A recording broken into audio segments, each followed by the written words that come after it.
When you walk down the street and see a homeless person, see a person who maybe is disheveled, maybe talking to someone that is not there, you might make a quick assessment about that person. You might say, I don't want to get near this person.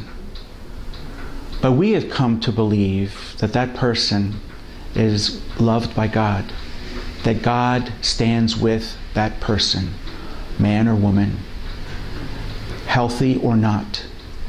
God stands with that person. And we know that God calls out to us to respond to that person's need, because we are all members of God's family, all members of one great human family. And we have an opportunity to be a part of a caring human family, or we could just give up and say, every man for himself. This is a dog-eat-dog world, and that's just the way it is. Well, we refuse to believe in a dog-eat-dog world. We choose to believe that each person has dignity. Each person is valuable because God gives each one value. And so we are simply recognizing the human dignity that God has given them. And we desire to reach out to that godly dignity that each person has and serve them in the best way that we can. Now, why does Bethesda Project constantly refer to the family analogy in describing its mission? First of all, because the people that we serve, we do not want them to be nameless numbers and lost in some kind of a social agency. We want to be we want to recognize that each person is unique. Each person has special needs. Each person has special gifts. So we acknowledge that. We want to know people by their first name. We want to address them with that kind of care that family members offer to their members, to their beloved members. We want people who say, all right, I've got a little bit of time here, but I'm going to give you everything I can during this time. And if we convey that we want to do it, that we're happy to do it, we're happy to serve, we're doing more than simply doing a job.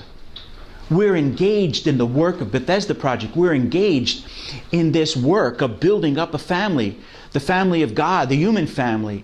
So we're engaged in creating positive relationships. We're engaged in building relationships of trust, where we can see people respond in so many ways, positive, wonderful ways, because they know that they're in a safe place, that they know that they're in a place where they're protected. And so we can draw out of that other person the best that they are capable of because they know that we care about them, that we know that they know that we love them. What kind of society do we want to live in?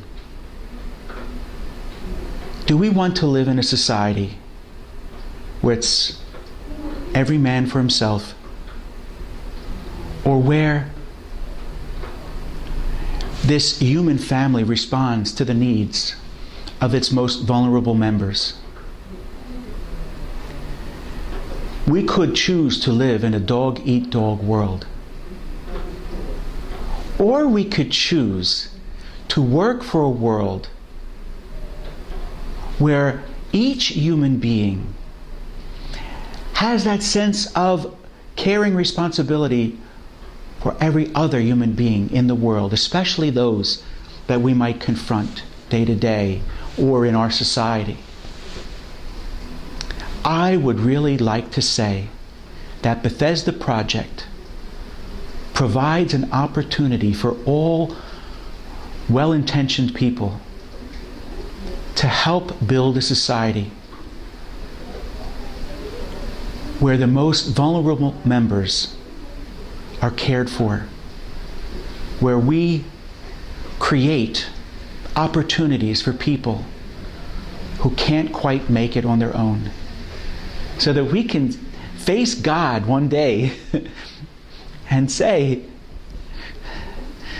Lord, we tried.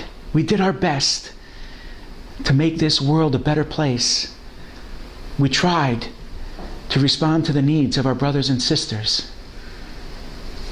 I thank you for giving me the insight of your love for them so that I could be moved to love them, and in the process of loving them, discover that I myself am loved, even in my weakness, even in my brokenness.